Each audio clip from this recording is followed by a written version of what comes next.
Thank you everyone for watching, and huge thank you to Angelo T, who is our guest for this masterclass. Of course, many of you know I have been piloting Lucy for some time, and I love to bring on a guest. It allows us to go so many more places. Him, of course, being a Worlds competitor and an incredibly strong One Piece player allows you to have the highest level of insight into gameplay and how people approach the game. So feel free to go check him out. You can also grab his guide. There is a code. I do earn a small percent if you use my code at the end of the video, but I will say I don't think it's necessary because this video is going to have everything you really want to know. But if you want something readable, something more in-depth than what we cover, you can kind of see here all the different things that he will cover there. So feel free to do that. And as always, none of this is possible without each and every one of you. Feel free to go check out my website, vamptcg.com. You can check out, you got the leader cases. You see these at every event you go to. I now have a version of mine. The yellow ones aren't, but they're all in stock. You can go check those out. It's the number 2 way to support me, of course. The number 1 way being hit that subscribe button. I just restocked some of the playmats. This one I have some. This one is brand new, so you guys can go check that out. And as always, again, hit that subscribe button. It helps me more than you could ever know. It makes videos like this possible. Please enjoy. What's going on, everyone? Vampyr Gaming here, and I am once again joined by my friend Angelo. You may know him from his appearance at Worlds and his performance overall within Europe. An incredibly accomplished player here, and he's playing one of my favorite decks in the format, Lucy, and he's released a guide. So in today's video, we're doing a masterclass. We're going to talk about a number of things. We're going to talk about several deck lists. The deck has continued to evolve. We're going to talk about all the different versions, a number of different things. We're going to talk through some scenarios of gameplay, and then we're going to do high level of the biggest matchups you are going to face as Lucy. And then we will talk through more in depth on the Enel matchup, since that will be the most popular matchup you are likely going to face. We'll talk through some techs, general tips for piloting the deck, finish off with some mulligans, and at the end there will be a discount code that you can use to pick up his guide. I'll include all the information in the video description and in the comments, that way you all can find it if you wish to check it out. Angelo, thank you so much for joining us on the channel once again. Thank you so much. I'm really happy to be here, especially because I really love Lucy and I really like to talk about it. So I think we can start. Okay, great. Yeah, I love One Piece and I love Lucy. I love the concept that what this deck is. It's literally reverse Ace. It's a blue deck with red elements, whereas Ace is a red deck with the blue elements. So they perfectly designed this based off of what Lucy is to the One Piece fandom, which is so incredible for me. And this deck, it plays really fun. A lot of people think it's, oh, well, you just see Cavendish and Sabos and you win. And that's not entirely incorrect, but there's so many nuances to how to approach the deck in general. So let's go ahead and jump in. So first off, of course, we're going to start off with the deck list. We're going to talk through a number of deck lists. So once the first one's in, stay locked in, because we're going to talk through. So this is the one from your guide here, and it's very nice and well laid out. I very much like this list. It's not too far from what I had originally started with, but go ahead and explain the list to us, some of the key cards and where you kind of landed on with some of these cards here. Okay, so the initial idea was to play Buff Burst, because I think it's the best card to out Ollie on curve. But I think now a lot of Enel lists are running Reiju, so they can just play Ollie, then use leader, and then play Reiju with the extra Dawn, because they have 7 Dawns. So I think you don't need Buff Burst anymore. So I'm playing the Free Cost event, Mr. Luffy, which is also searchable. So I think it's better than Buff Burst in this meta. So I started building the deck list with that idea. So I want to play for the value. I want to draw a lot of cards, and I want to just see my removals. And then, if needed, I want to play Newgate because it's an extra value generator. And then I'm playing for the consistency. In fact, I'm running for searcher events. I think it's better than Belobetti because if you miss Cavendish, you're gonna have a lot of trouble. Because I think Cavendish is the best card of the deck. It's like having a 6k leader because they are forced to remove it.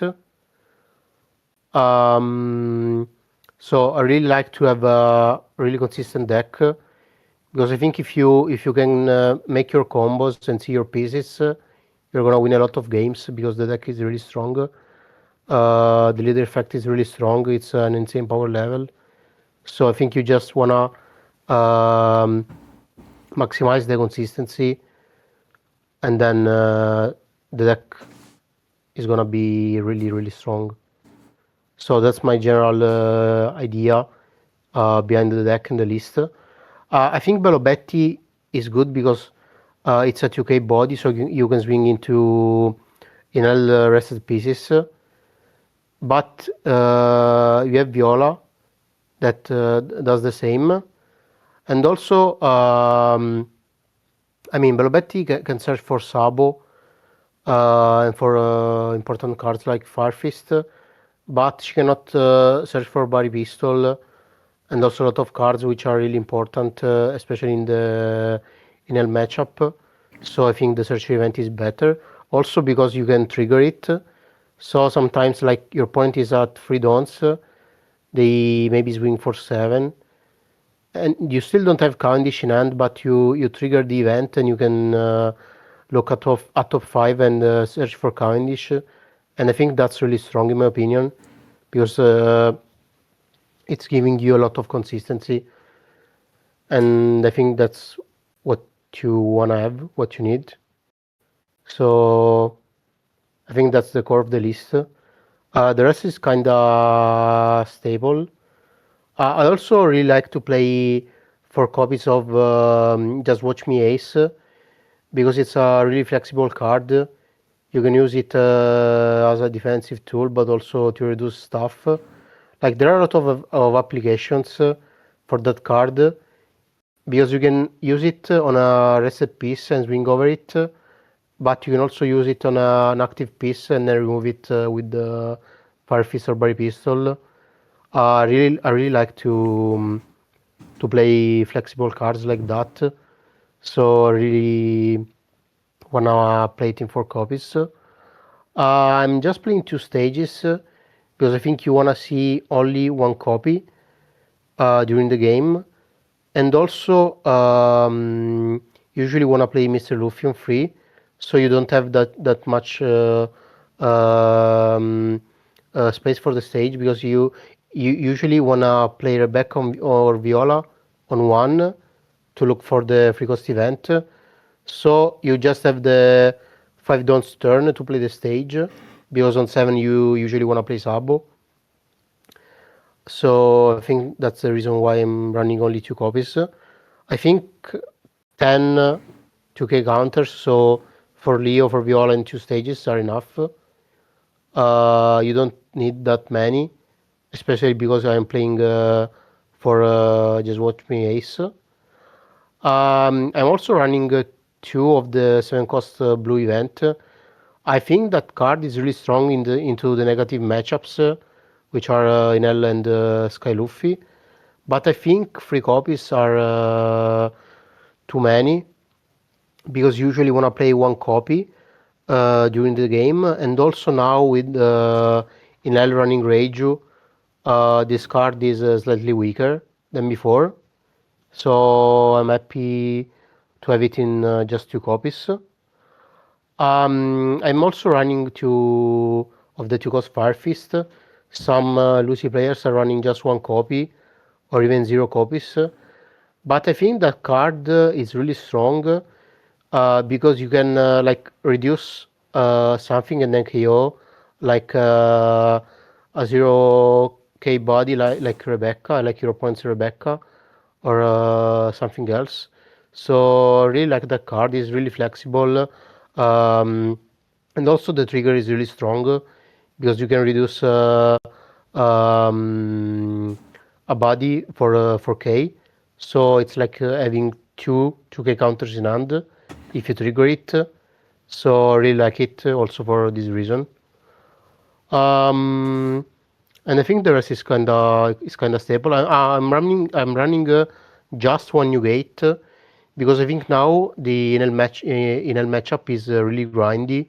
You wanna play for the long game for the value, and you just cannot win the matchup if you only have 8 bodies, which are for Cavendish and for Sabo. So you need like an extra body, some extra cards, and it's really hard for them to remove it. So I really like to have like the fifth Sabo. So that's why I'm playing just one new gate because it's a non counter, and also there is Roger, which it's really strong, but I think you cannot run 2 copies of it. You just want to see one copy. If you draw like 2 Rogers, you're gonna lose because there are a lot of non-counters in the deck, and if Cavendish doesn't stick, you cannot filter them out. So I think I'm really happy with this list at the moment. I really like it. Got it. Okay, and I think a lot of these make sense. I do enjoy the Newgate, and we'll talk about that. I don't know if the list I'm about to show has it. I think it's more classic, but a list I've been testing actually plays 2 Newgates because each Newgate is really another Sabo, but it's also a stronger Sabo. And my favorite part is on 8, you can play a Sabo, play a Rebecca, then on 10, play out a Newgate and attach Dawn to the Rebecca from the Newgate. So it's still a blocker, and you can swing, and usually you'll turn your Sabo sideways because you'll have 2 blockers there to eat hits, which is very nice and one of the niche things that I appreciate. Yeah, Also, that's a really cool trick. Yeah. yeah. Also, a big part of this deck, of course, is in the same regard as Enel. The big driver is your spells, right? Your event cards are going to allow you to draw cards. So even if you play a card for removal, you're going card neutral while making your opponent lose a body. So even if you don't establish anything, you take away your opponent's establishment while never losing a card to do it in certain situations, such as the Berry pistol. So there are so many different options that we have to really do things, generate value. Some cards create so much more, and that's really the heart and soul of this deck. When you, for some reason, have all characters, it's not good because you want to be playing out these cards, getting these draws, and that's where the real power comes in. So we're going to take a look at some other lists here. So one is, of course, you talked about Bello Betty. There's still Beowulf Burst, whatever you want to call it, in this list. But I think it, again, to your point, a lot of people are no longer playing Hollies. People are starting to cut that. And so we can cut this for, be it Mr. Luffy or other flex space, such as cards like Newgate. Mine were replaced by Newgate in my current build. I, as an individual, don't enjoy the stage card. Every time I play the stage, I'm just very sad about it. Now, if you play stage turn 1, it is the greatest play of all time because every single turn you gain so much value from turning your events into 2Ks. But in most instances, I feel like I would just rather have a 2K. So the biggest weakness of this deck is the amount of 2Ks we play. That being similar to Enel as well, we can get very greedy. With stage, it's less greedy. So when I'm not playing stage, right, I like to do it because then if they just poke 7 into it, like you either have to have the 2K, and we play Viola for a searcher, which is another reason I really like Bello Betty. I don't think it's wrong to play the 1-cost event. I played Shanks, which was draw.deck. You either see it or you don't, like draw your curve. So I think that's part of the reason why I'm willing to not play the 1-cost event. And I know people are in between it. I really like the Bello Betty. It helps so much against Enel just because you can also go and do the 1-cost war with them through Bello Bettys and Violas, and you get a lot of value there. And outside of that, I think this list is pretty standard. Again, you can be greedy with the 2Ks, especially with stage, but when you don't see stage, it feels really bad. And if you see stage late game, I also don't enjoy it, but I very much have enjoyed playing between 10 to 12 2Ks in the list. So this one is, again, another version that's been Rise. This is pretty stapley for a Bello Betty build. Bello Betty also allows you to find the 2-cost Fire Fist is the only card that can search it, which in combination with 7-cost also allows you to, so you can play Sabo, play Fire Fist, and play the 2-cost Fire Fist and KO a 12k body, which is also very nice. Nami's already kind of favored, but it's fun to do there because when they play it and they get nothing, it's like, So there's a lot of different interactions. Same with, you can play Fire Fist, play Sabo, play Barrier Pistol, bottom deck, Gecko Moria, so many different niche interactions you can do from the minus. And then if there's anything, you can also just do the KO for anything that is 0. And so really you just kind of wanted to know your thought. You talked about Bello Betty, but overall wanted to know your thoughts on Bello Betty builds, but also stageless builds. So I think I really like stageless builds because I think, like as you said before, you really need to see it on the first turn. Otherwise, you won't have spare dons to play it. So I really like that approach. But in my opinion, if the list is really tight and you have only 2 slots, you are forced to add double stage because you cannot play just 10 counters, 10 2K counters. Because the stage is like, if you run two stages, it's like having like 3 2K counters in a certain way. So it's like playing 11, something between 11 and 12. If you run 8 2K counters and 2 stages. But I think if there is space in the list, the stageless build is really good, in my opinion. But I cannot find the space for additional 2K counters, so I was forced to add the stage. And also, I really like Pelobetti for the Enel matchup, but I think it's just for that matchup. I prefer to have the search event, also because you can search for Rebecca, which is really important in some matchups, and also you can search for the 2K counters because you can add both Viola and Leo.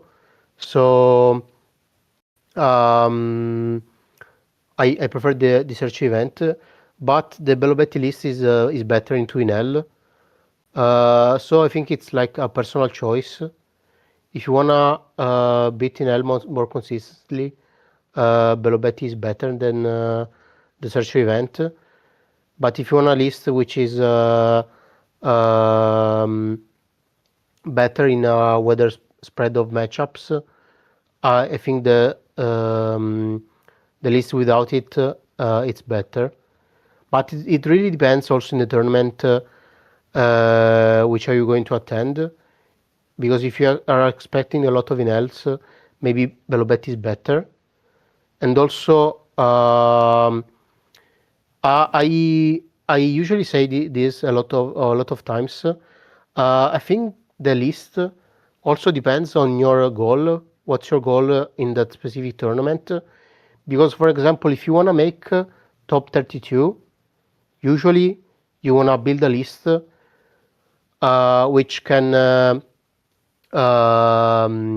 play better into tier 1.5 and tier 2 decks. Also into tier 1 decks, but usually in Swiss, especially in the first rounds, you're gonna face a lot of random decks. But if you wanna win the event or get like top 8, maybe you wanna build a list which is more focused into tier 1 decks. So that's a personal choice, in my opinion. Yeah, that just reminds me, and I think the perfect example of that is Rick Master Flash.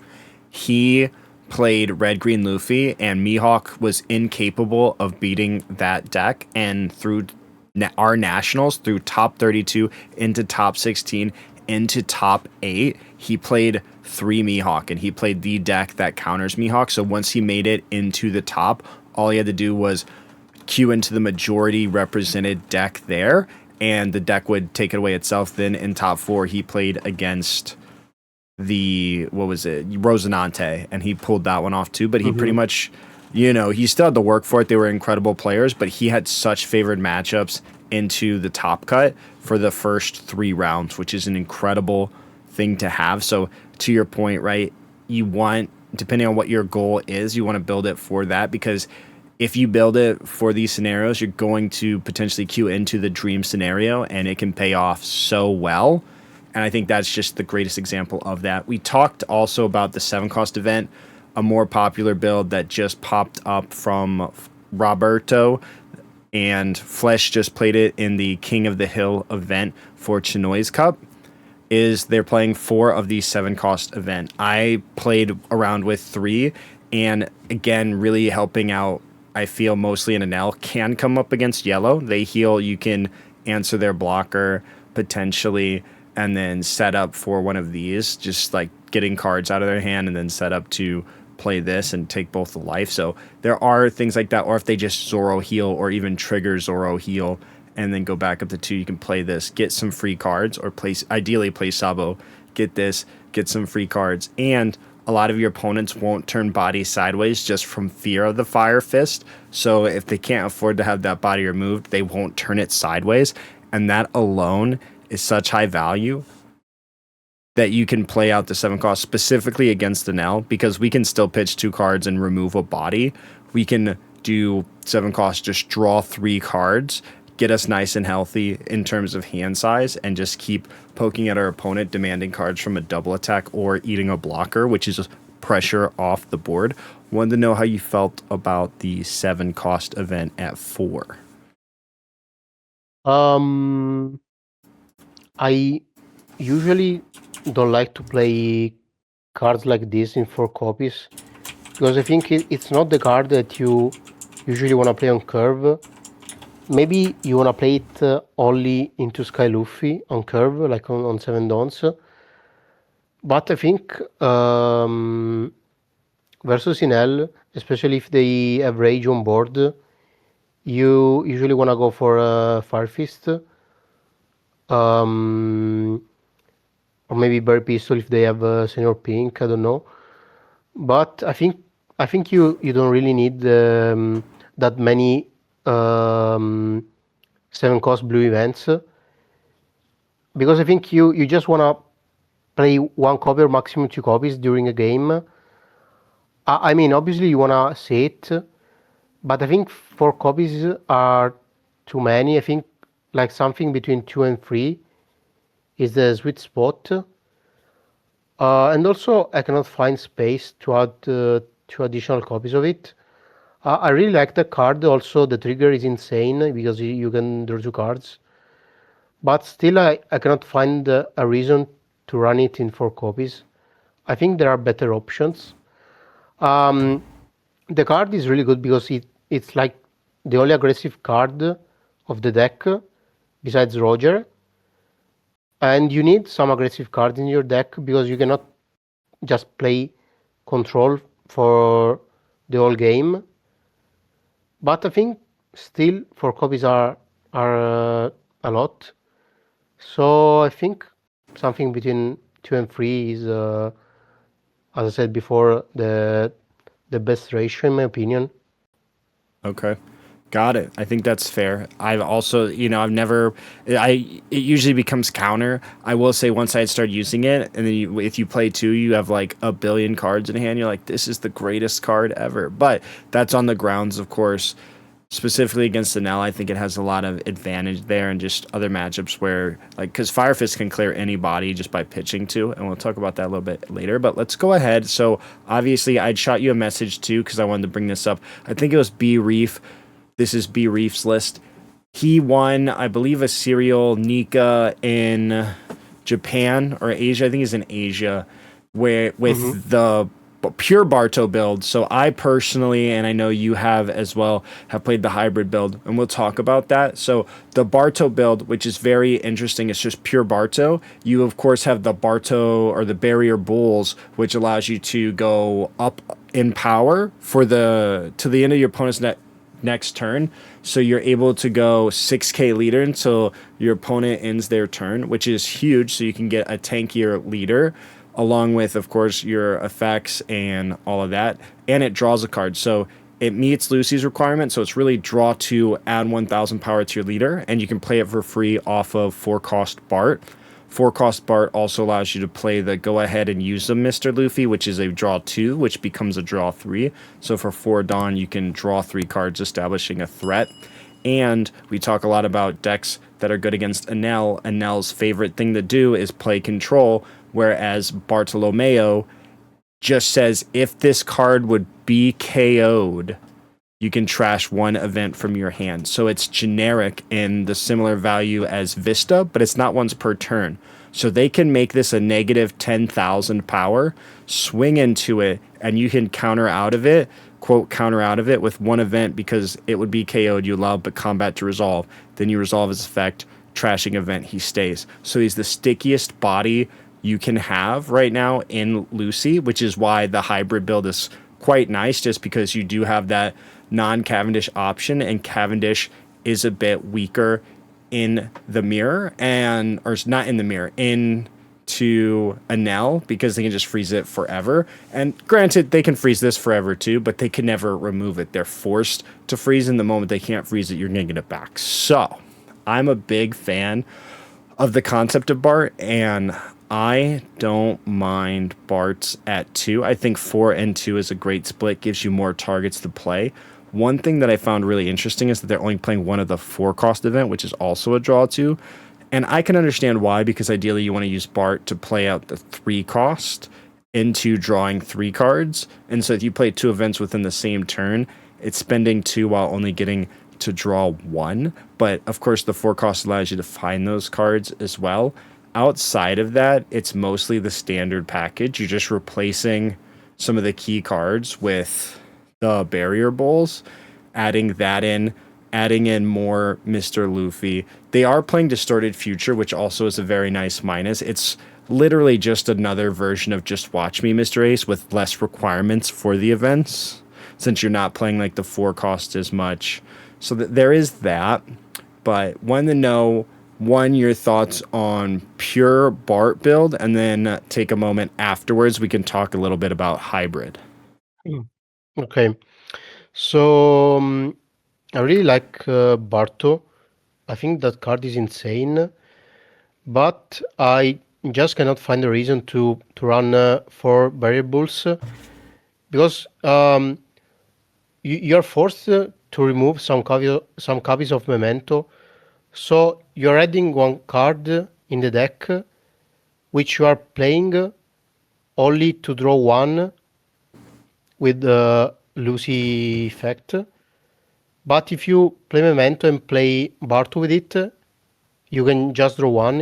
It does literally the same.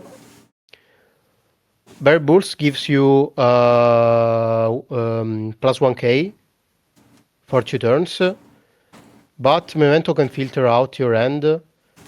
So in a certain way, it does the same, because you can like draw 2, discard 1 non-counter. So it's like adding a counter in hand. So in my opinion, is the same. Also, I think by playing less copies of Memento, you cannot go for Sabo into Memento into Barton 7. And I really like that play.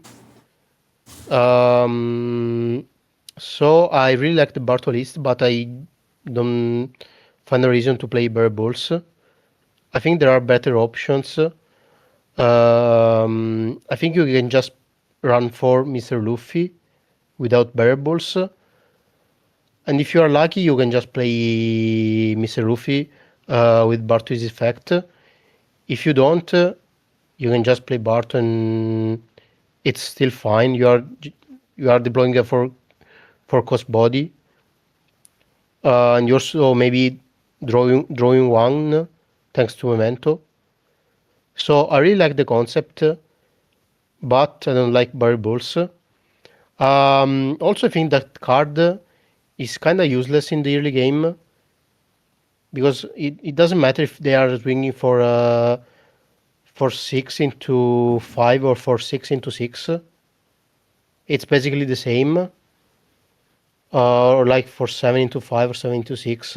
Maybe it does change that changes some slightly, but still I cannot find a reason to play it. I think it's really good in the late game because on 10 dons you can go Burbles, Sabo, Memento, Barto, Burbles, but still I don't like it. I think there are better options, but I really like this list. I think it's better into Enel, but I think it's weaker into a lot of other matchups, especially tier 1.5 decks. Usually Cavendish is really good into these matchups, and also into Sky Luffy. I think Cavendish is better. In the mirror, I think when you go first, if they have a Leo, you are forced to go for Sabo Memento Cavendish on 7. Otherwise, the game is over. Um, and I think that's one of the reasons because I still wanna run at least two Cavendish in the Barto list because you are uh, putting you in a really unfavored position if you go first and you don't see Memento on 7. Because usually, if they don't see Leo, you can just play Sabo and Berry Pistol on Cavendish. But if they have Leo, you don't have better plays. You are forced to go for Sabo Memento Cavendish, and make the Cavendish stick because usually on 8 dons they are going to play Watch Me Ace plus Sabo plus Berry Pistol to bottom deck your Sabo. So you will be left with nothing if you don't see Memento. So that's also, as I said before, one of the reasons why I don't like the list without Cavendish or without like at least 2 or 3 copies of Memento. And I think that's it. Got it. I Okay. like the list. Yeah, and I don't dislike Bart. Bart is a good card. Bart into Mr. Luffy is so good. Incredibly good. All that being said, right? It's in a way almost you can think of it, Bart, as I like to call it a cash advance on Cavendish because Cavendish would draw X Mhm. amount of cards. You're going to play Mr. Luffy and then you're going to just draw cards kind of ahead of time and then you won't get any value later. So you get advanced value sooner and then you lose out later. So that's how I kind of like to think about that. Now, with that being said, I do like and I have played hybrid builds with again usually Barto on the back burner. You mentioned liking Barto as more of a with Cavendish as like minimum 2. I have enjoyed Cavendish regular with backup Barto, and then of course when you're not playing Boof Burst, you can play Mr. Luffy instead, and it gives you targets to play with Bart. My biggest gripe with Bartolomeo is the fact that it's original cost, so you can't play just Watch Me Ace off of it, even when it's counted as a 1, because it goes off of the cost of the card. If you could play that, I like Bart a lot more, but in my experience, when I've played Bart at 2 with Cavendish, because of course, if you want to be super greedy, Bart is also a searchable target, and it is a 4 cost that you can play. You can play it off of, you talked a lot about Memento as a card you really like. It's another target you can find with Memento when you hard cast it. So many different ways, and it just increases your hit rate. So I prefer it as a backup, but to your point, I think it is really good into Enel. I think the sticky body is incredibly underappreciated, but the lists are also so tight. Of course, would love Yeah. for you to share your experience on testing the hybrid list. So I was testing a list with 3 Bart and 2 Cavendish, uh, especially because I think when you go first and you have Mr. Luffy on 3, most of the times you don't have another copy on 5. So usually go Mr. Luffy on 3, and then on 5 you have Barto, but you don't have the second copy of Mr. Luffy, so usually you want to play Cavendish on that turn. But if you see the second copy of Mr. Luffy, you usually want to play Barto. So that's why I'm running both, because you have the option. You can pick the best in that specific scenario. And also, depending on the matchup, you can do the same. If you are playing in a matchup which can remove Cavendish on curve, or if you don't see Leo, you can just play Barto. Otherwise, you can just play Cavendish. So I really like to have the flexibility. Also, I think into, like as I said before, matchups like Sky Luffy, I think you cannot win without Cavendish, because you really need to have a lot of value, a lot of card draw. I think that's really needed to win that matchup. So that's why I like the hybrid list.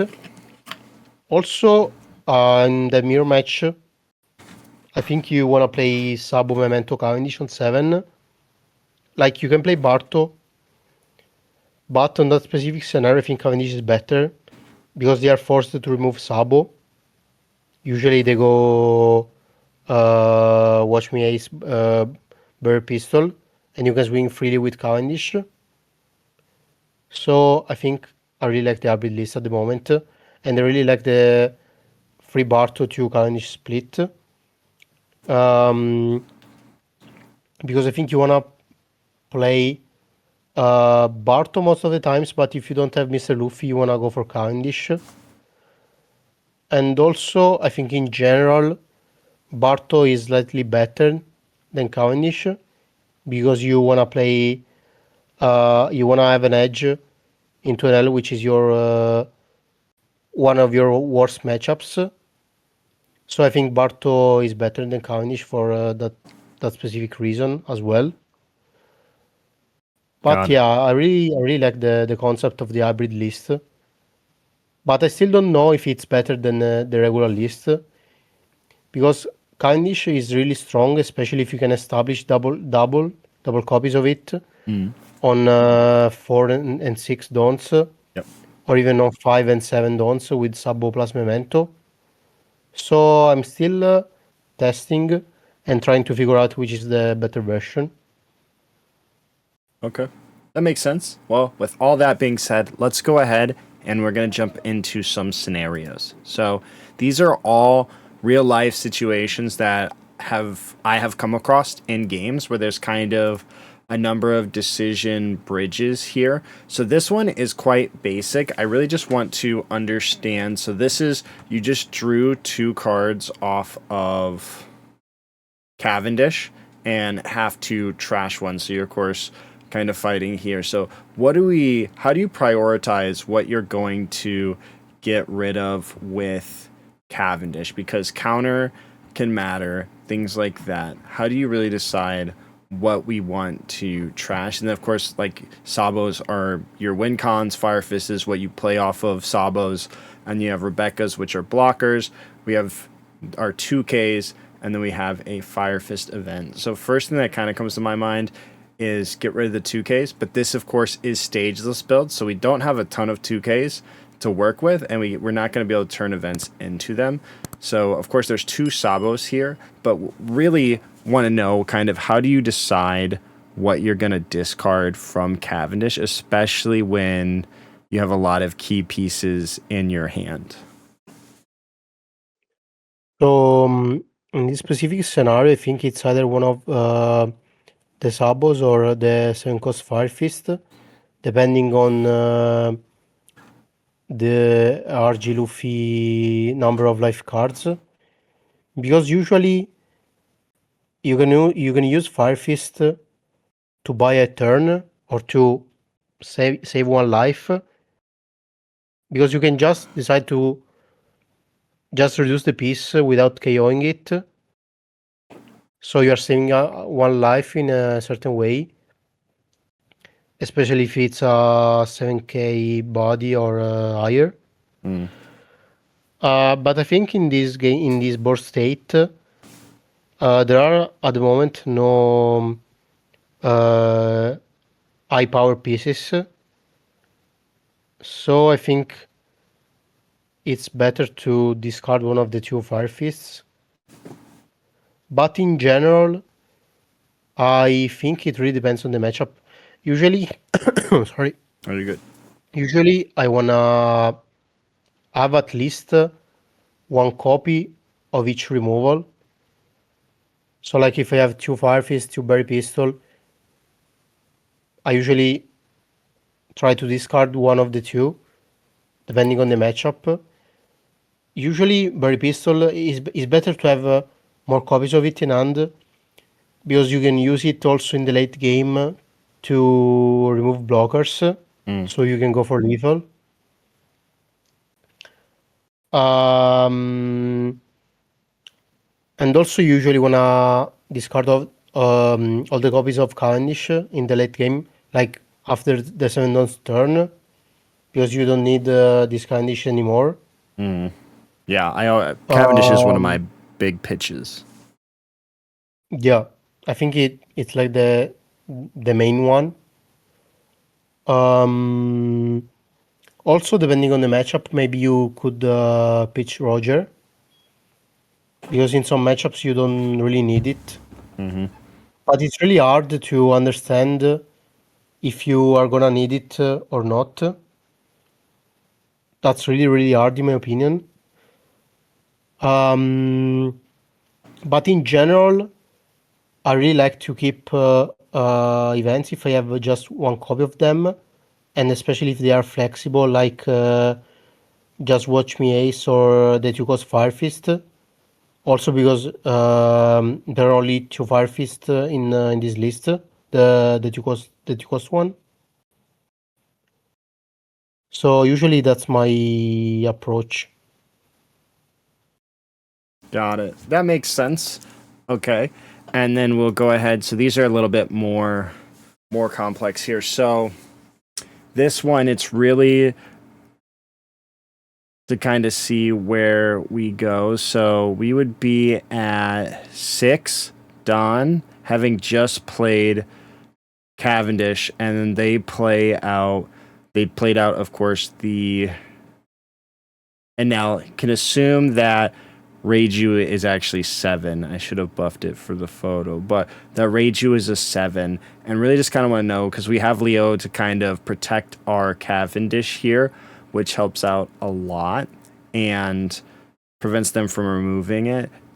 Wanted to know what your approach would be here. There's no real strong 6 play outside of playing Cavendish, and they have stuff turned sideways, so we could do things like Cavendish, Fire Fist, go for board. Wanted to know how you would really approach this kind of circumstance with where we're at. Let's say we took a little bit of damage. We're down the 1 life here because they were super aggressive and we didn't get to attach a Dawn to the Rebecca. And so it's not the greatest situation. We got super aggroed, and then this is kind of where we're at. So we ideally want to assign a Dawn to the Rebecca to at least be able to potentially tank a hit. Want to know kind of how you would navigate this turn. I think you are forced to remove Reiju. So I think Fire Fist is like the first card which I would decide to play. And then it really depends if the opponent can protect Rage or not. But I think also maybe playing Memento into Cavendish is good. I mean, ascending one down to Rebecca, if the opponent has six cards in hand, it's like gambling because you can usually they have at least one Mamaragan. Mm. Um, Also, if you remove Reiju, even if you are at 1 life, and even if they put you at 0, you can still get rid of Enel on the following turn if you draw the 7. Oh no, you have the 7 cost Fire Fist. Yeah. So if you go for 2 cost Fire Fist on Reiju, you swing over it with Cavendish or with the leader. Then you play Memento into another Cavendish. Then on the following turn, the opponent goes for like 10 with an L. Then you go to 0. Maybe you survive the turn. Then you go Sabo into Fire Fist. Put the Nell at 2k. And then get rid of it. And then you have Sabo blocker plus Rebecca. And also 1 Dawn to assign to it. So you have double blocker. And maybe your opponent doesn't have another Enel. Maybe that's the best approach. Also, you're drawing 2 cards with the second Cavendish. So maybe that's the winning play. Because if you put 1 Dawn under the back and then you maybe go for Fire Fist, you are not establishing a character. They're still at 3 life. So you're gonna be behind for the rest of the game and you're gonna lose, I think. I think you have to risk and hope they don't try to go for lethal on the next turn. And maybe you can win the board. Got it. So maybe I think that's the best line. But So it's really hard. I think it's a bad spot. yeah, it was not Lethal. ideal, and I think a big part of that was how we ended up there, and it was because initially didn't have the 2Ks and the direction that the attacks had came into. It's like, oh well, and perhaps I'll ask this in a moment. But so you think the best line ideally would be going? Do you even think it's 5 into the pudding and then Fire Fist minus the Reiju and then throw Cavendish into the Reiju, or ideally go Fire Fist into the Reiju, push Cavendish into it, then if they counter out, so you can still pivot to leader, and then you just leave the pudding there, or would you ever turn the Leo sideways? I think we can leave Pudding there because Leo is protecting Rebecca. Mm. I think we wanna keep them keep both of them on board. So maybe we can go for 2 Ghost Fire Fist on Reiju and then swing for 5 into 4 with leader. Because usually Enel runs a few 2k counters. They cannot guard bodies with the events, obviously. Mm-hmm. So if they don't have the 2k counter, the Sanji 2k counter, they cannot protect Reiju. So I think going 4 into, 5 into 4, and then 6 at their leader is the best line. And then, yeah, I think I think we can leave Pudding there because they have 2 Puddings, Okay. and just keep Leo active. That makes sense. Yeah, I usually if they have more than I have to contest with it, it's usually not worth it. Let me ask Yeah, you this exactly. then. So the previous turn, I believe the swings were 6-6, and then they turned the Reiju sideways, and it was 7, and that's how it kind of all fell apart. I think initially didn't have the 2Ks, so we took more hits than we would like. Would you ever early be willing to pitch 2 events to get out of a 6K? Because in this position, we of course, if we play the 4 cost event and we use Cavendish, we're going to go plus 2 cards total, and then we would effectively replace those that we gave up and have one extra life, which is a lot healthier position to be in than right here. Typically, if they went 6, you took, and they do another 6, you still don't have a 2K. Would you give up 2 events to protect that? And then if so, from the 4 events in hand, how would you counter out of that? I think you have to. You have to give them 2 events. Maybe the 7 cost blue event, and then the 7 cost Fire Fist. But it really depends on what you have in hand on that turn. I don't know if Cavendish was the card drawn for turn. I believe it was having one the of those. knowledge of, One of the 2Ks was the last life taken, and then I think it was 2K. Then you draw the 2K. So I think Cavendish and Sabo were already in hand. I think it was Sabo, Cavendish, and then the other ones. Yeah. So I think the 7 cost events both. Okay. And you keep your Manto and the Far Fist in hand. Simply because they're not available. They're not in use for that turn, and all the other ones will be used the following turn. Yeah, also you're running 4 Fire Fist, so maybe you have a high chance of drawing another copy of it in the following turn. Got it. That makes sense. Okay, cool. We'll go ahead and move on to the next one. So this was funny enough. This was one I just found myself in. My opponent didn't open any 1 cost. They started actually really bad on Enel. They had 5 cards in hand. And I went into this turn. I missed Cavendish. Didn't find Cavendish. Didn't have many searchers either. Just had the Viola. And, well, did have many searchers. They L-Thored both, and then cycled the turn Rage You live right after, and then played Pudding when they... And so it was great. It was very bad for me. Nevertheless, because I won. They went second. They didn't have any buys to place, and they just played Rage You, then ramped up, and then passed playing the Pudding. So I found myself, after they double L-Thored my bodies, so I had two Rebeccas. Got both Rebeccas. We only have Viola. The play that I took, because I was already behind, so I had to take a gamble, was I went 5, and then to see if they would block with the Rage You. They blocked with the Rage You. Then I played Fire Fist to minus the Rage You by 4, and then I attached the 3-Don to Viola and jammed it into Rage You, asking for a 2K, 1K, which they usually don't play. Many are at 0, and some are now at 2 for the sake of it. So if I can remove the body, we're in a good spot.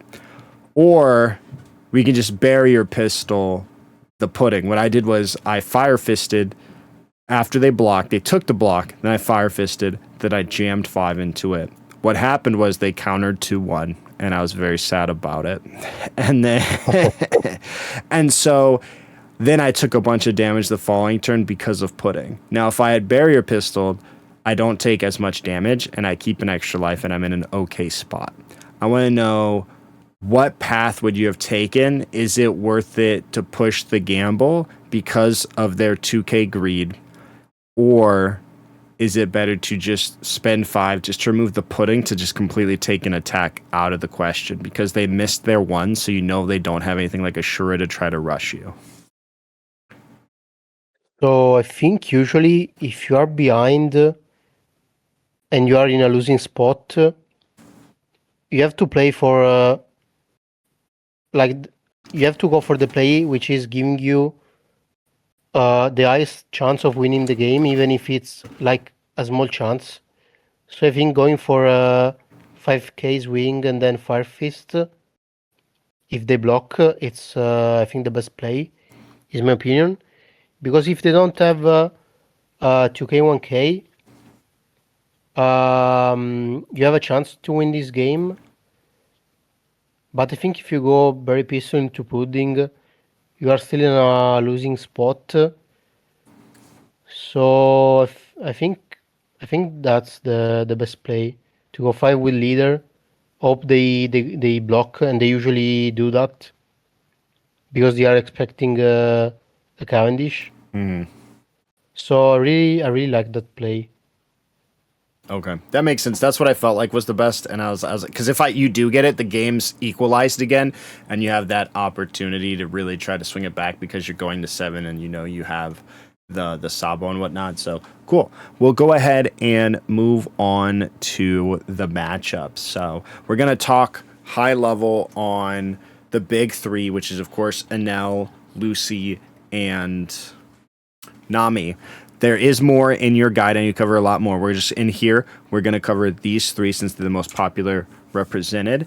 And so, of course, we'll talk more into Enel. So we'll kind of just briefly touch on it here, and then we can talk on it a bit more. So Enel is, of course, our worst matchup in the fact that the deck really has so many mystery Mauska tools that they can really answer just about anything, and Leo's protection does not protect our big Sabos. If Leo could protect our big Sabos, I think it's a completely different game. But he can't, rightfully so. And they've taken I'm very conflicted because I think it's better for us that they've moved on from the aggro build, because I feel as though the aggro build was a little bit harder to deal with versus now they play one body and remove yours, because we can play one body and remove theirs in many instances that aren't Reiju when a Reiju is live. So there's a lot of nuances. We also, again, can play our builds to beat Enel, which really helps. I put it at 45-55, and I think that's the case overall, especially when we're playing to beat it. My biggest thing in this matchup is if Enel misses, like if they miss their one cost, if they miss any aspects of their turn, it sways so much in your favor as long as you can hit yours, which is kind of funny to say. It's like, oh, they missed curve, I hit mine, so I won.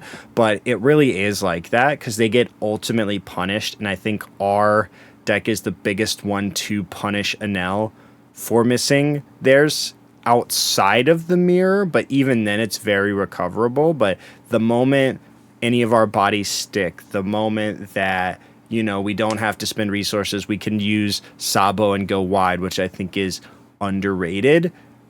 It can be such a huge momentum swing for us that puts us in a great position. But want to know kind of your thoughts on your approach to the matchup again, just overall, very generally, and we'll talk a lot more about it next. But just generally, what is your approach to the Enel matchup? Of course, going first is huge. How do you really navigate that? So in general, I really like to play for the value. I wanna play Mr. Luffy, obviously, on free if I have it. That card really boosts the win rate a lot because it gives you a lot of sustain, and also you can see your pieces for your combos. So that's what you are looking for if you go first. Then you usually wanna manage their board depending on their build. If you are on the aggro list, so Porsche plus Holly or just Holly, you are forced to take the 9k if they went first, and then you are slowly trying to take control of the board. Even if you are low on life, you can still win because you have a lot of cards in hand. But versus the control build is a lot different. I think you wanna play for the grind game. You wanna play for the value, and you are the aggro in some situations. Yes. Because they have a lot of value tools. They can cycle through their entire deck, and you have only 8 or 9 big bodies. So you wanna put them at 0 as soon as possible and then play for Roger. Because if they manage to see their removal pieces, their gamma knives and your pink and stuff like that, you're gonna lose. So you have to pray that they are still missing some pieces to remove your characters, so you can connect some swings um, at their face, and then you can maybe stick some bodies and make them trash some cards from hand, so you can find like a spot to go for lethal. I think that's the general approach versus the control matchup. But it's a really tough matchup. It's really complex. Like there are a lot of lines. Also because there are two builds and you don't know which one of the two you are facing. Yeah. Okay. Yeah. I think that makes sense. And we'll talk a little bit more kind of about all of it next. So, obviously, Nami, it's funny. I actually think it's slightly more favored than this. However, one of the things I do want to talk about is Nami has originally, Nami builds were playing 2 Newgate, and they've really switched to 3 to 4 in most just because of the mirror. And as detriment, it's also really good against Enel. And it's pretty decent against us as well if they can get into a position to play that, because it'll effectively take a free block. Now, earlier we had mentioned things like Fire Fist into the 2-cost Fire Fist allows you to remove the Newgate for effectively 2 cards, and you get to remove a whole Newgate, which is just an incredible feeling. Against Nami as well, there are cards such as Nico Robin, and sometimes if you can maintain healthy, because one thing Nami does, you're gonna take the 5-cost Nami, and then they're usually ideally they're gonna go into the 7-cost Robin, and so they're swinging on curve. We don't necessarily have a great answer to girls such as Enel, so usually we'll have a bunch of 7s. But once we have our blockers, every Sabo that we play is going to effectively take away one of their body swings forever. So sometimes I'll just straight up swing into the Nico Robin, or even there is an argument to Fire Fist it in some situations, and then you'll just take the damage, because if you would take the hit anyways, you might as well, or you can just take it off and then your Sabos will block it. I personally play 2 Newgates as well, and my ideal board is going to be 3 Sabos, 2 Newgates, and I can either win with in a Roger or just keep swinging all my bodies. Then 12's going to absorb any swing that they do. And of course, having the Fire Fists as an option to remove it. The biggest thing is your opponent draws cards, but we draw cards better. So we'll forever outvalue Nami. And at some point, that again, their swings become worthless because we can just take them or give them a couple cards because we have so many. But really want to know how you feel about going into Nami, the additions of new gates, if you think it changes anything, and really what you're looking for in that matchup. So I think it's slightly harder if they're running 3 or 4 copies of Newgate, because usually Nami is unfavored into Lucy, but if they manage to stick some bodies, they can win the game.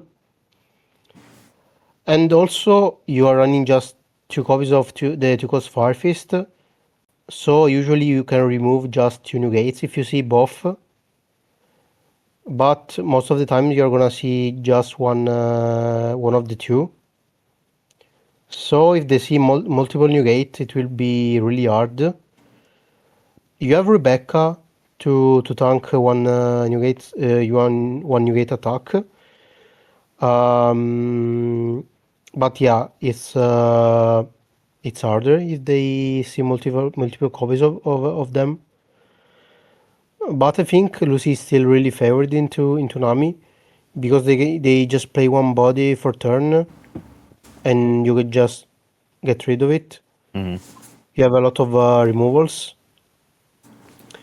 But now the matchup is really um, going for the late game more than before, thanks to the new gate, to multiple copies of new gate.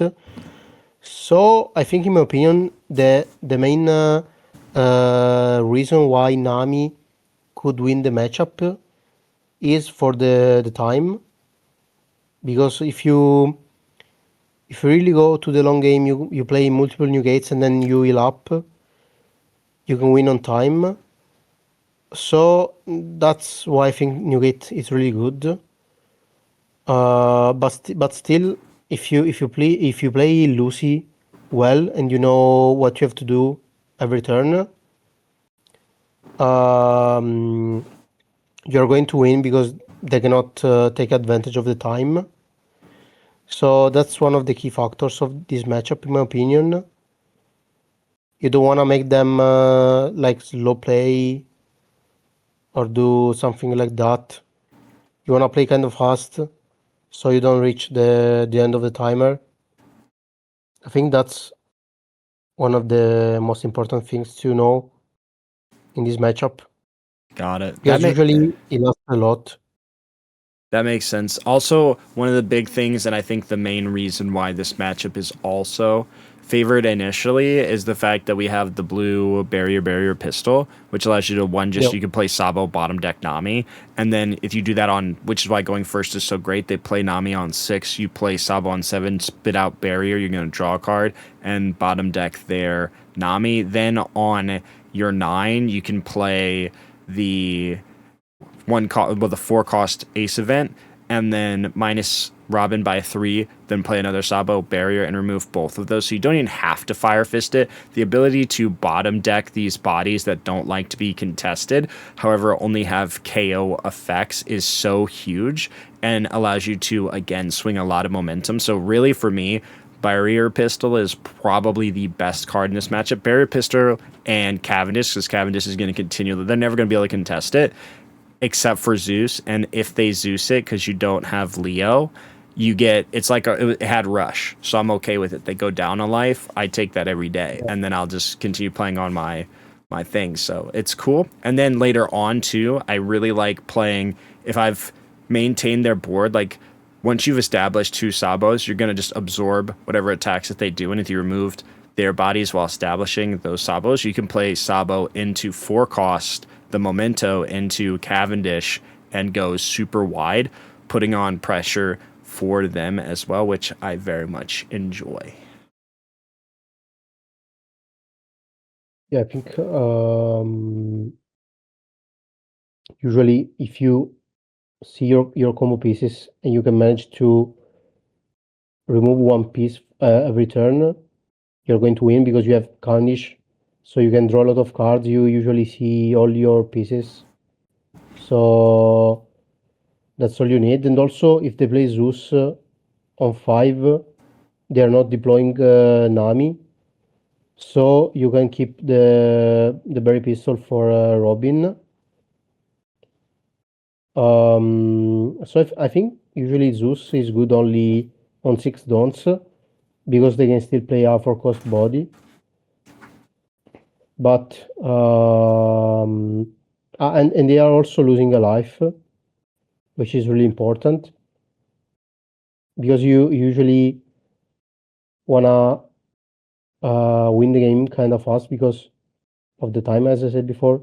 So you're kind of happy if they play Zeus on 5. But yeah, I think it's a good matchup for Lucy if you manage to play it fast. Yeah, that makes sense. That makes sense. Now, let me ask you this. So, since we're kind of here in matchups in general, before we move on to Lucy, so I had talked way earlier on in OP15 when I was in Japan with Kai, and he was asking me questions about Lucy. He liked to, at the time, discard 2 with Fire Fist. How often are you, especially with the addition of 2-cost Fire Fist, which wasn't originally there, how often are you trashing cards with Fire Fist to remove a body versus just leaving it there? and what are those scenarios that you've done that? I think like 90% of the times I trust 2 cards and get rid of the character right away. Usually I don't do that if it's like one of the last turns of the game, because that character is not going to swing for like 2 or 3 times, but maybe just one more time. So if you keep that 2 cards in hand, it's like guarding that second swing, and they cannot swing for one turn because they have that character reduced for one turn. So it's basically the same, but you have the option to keep that 2 cards in hand for an aggressive swing, because you can pitch 2 events and boost your leader. So in the late game you have the option. If you are kinda healthy, you can just take all the hits and just go for lethal, because you still add that 2 cards which you kept with Fire Fist. So I think it really depends, but usually in the mid game I pitch the 2 cards, and in the late game I don't.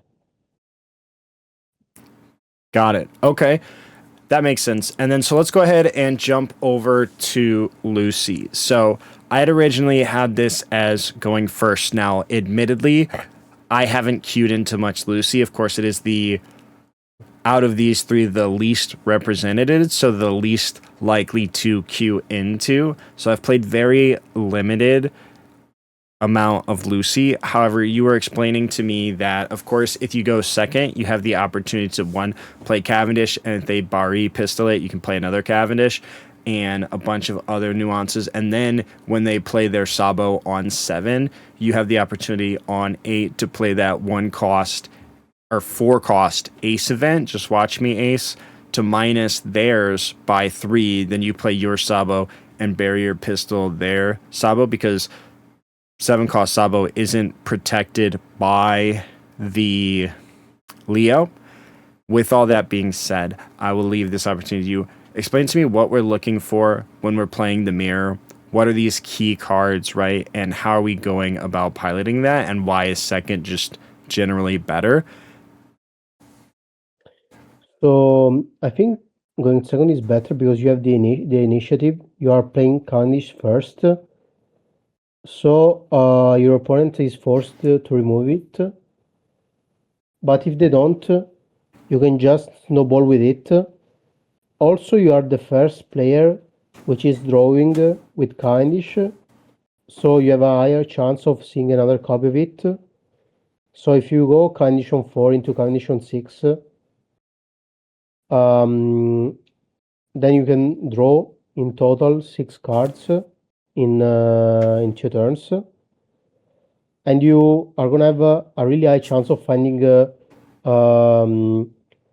Watch Me Ace plus Sabo plus Berry Pistol, which is all you need on 8 dons.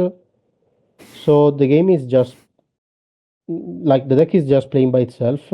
If you draw that 2 cards, that double Cavendish, and your opponent doesn't have Berry Pistol to remove it.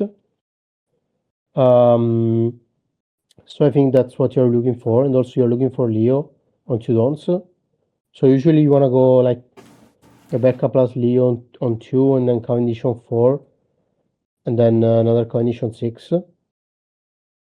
But when you go first, you usually want to try to remove their Cavendish, so you usually want to go for Berry Pistol on 5 and get rid of it. Then if they play another Cavendish on 6, you want to go Sabo into another Berry Pistol and remove it. But if they have Leo, you need to have Sabo plus Memento plus your Cavendish, otherwise you are gonna lose your entire board. Because if you for example you play like Sabo plus like the 7-cost event, You draw 3 cards and you go for a double attack. You have only one Sabo, but they already have double Cavendish. They're going to play Watch Me plus Sabo plus Berry Pistol. They're gonna bottom deck your Sabo, so they have double Cavendish, and you just have maybe one Cavendish that you played on 5 dons. So they have 3 bodies, you have just one body, and that's how you lose.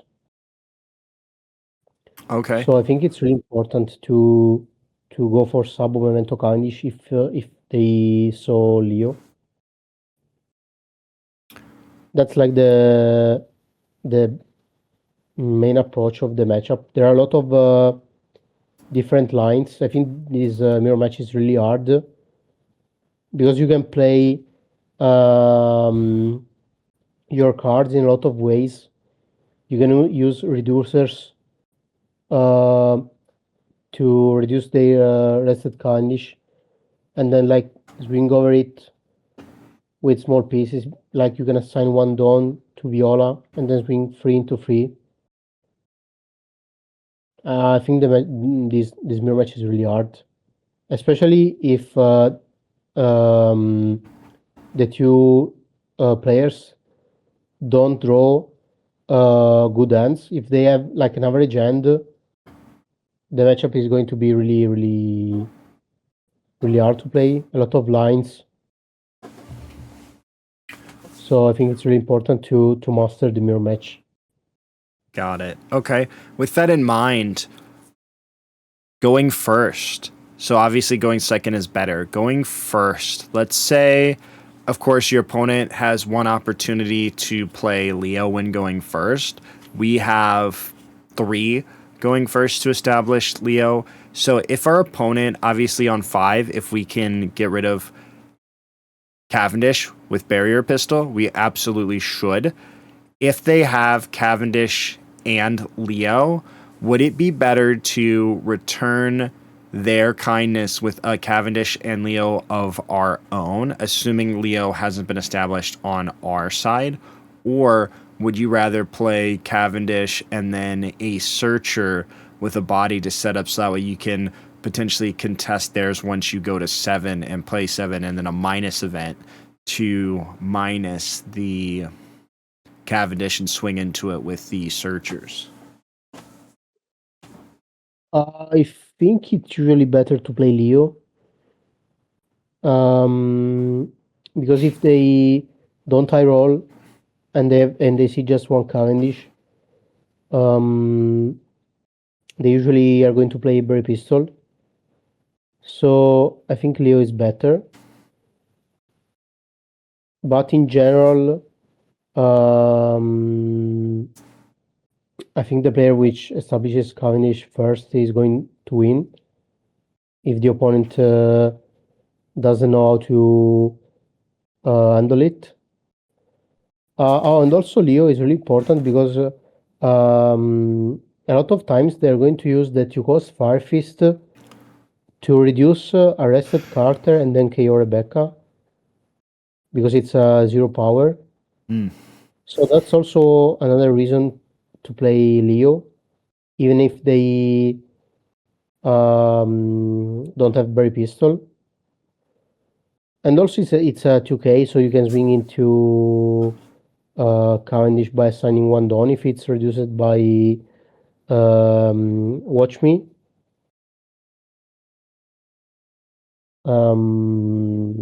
Yeah. Okay. And then when it comes to, so obviously you're saying there's a lot that goes into it. Of course, ideally both draws an absurd amount of cards. It is the one deck that gets very close to decking out in mid to late game, right? Like, especially when going first, because we've talked a bit about going second and how it's better.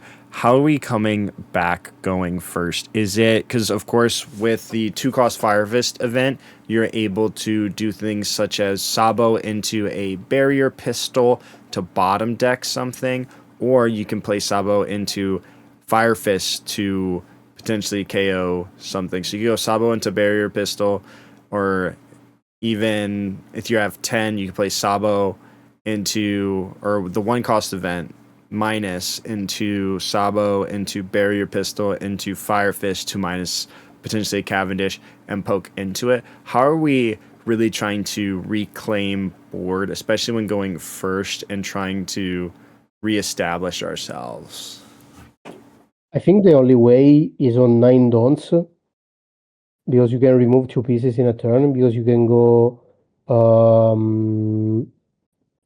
like Watch Me or Fire Fist into a reset character, and then Fire Fist, the 7 cost Fire Fist into another one, or maybe like Watch Me plus Barry Pistol into Sabo, and then with the Spare Dawn, another Watch Me into the Rested Cavendish. That's the best play on 9. You go Watch Me, Sabo, Barry Pistol into Sabo, and then the other Watch Me into Cavendish. So you remove 2 pieces, and you can win the game from that. I think that's the best way. Got it. Okay. And any other advice when it comes to the mirror? When we're mulliganing, what are we looking for there? Usually for Rebecca, which is really good in the mirror match. Also, Memento, because you can draw 1 card with Lucy effect, especially if you are second. And also, in general, Cavendish if you are second, or Barry Pistol if you are first. But also, if you are first, usually need to have both options, because if they go for Leo, you need to have Cavendish, but if they don't, you need Barry Pistol. So usually wanna look for both. Got it. Okay. That makes sense. Any final words on that? If not, I have a couple other generic questions that had kind of come up that I really want to know your thoughts on. I think there is one key point, in my opinion. I think you usually wanna stay at 1 life, and you wanna make your opponent stay at 1 life, because in the late game we are going to have a lot of Sabos, a lot of Rebeccas. But if one of the 2 players reach 0 life cards, the other one can just play Roger and then swing with everything, swing with their leader, which is going to be like a 9k plus with a lot of events. So usually when I swing into board, if they have just 1 life and you are losing, risking to lose if they have Roger, that's really important in my opinion.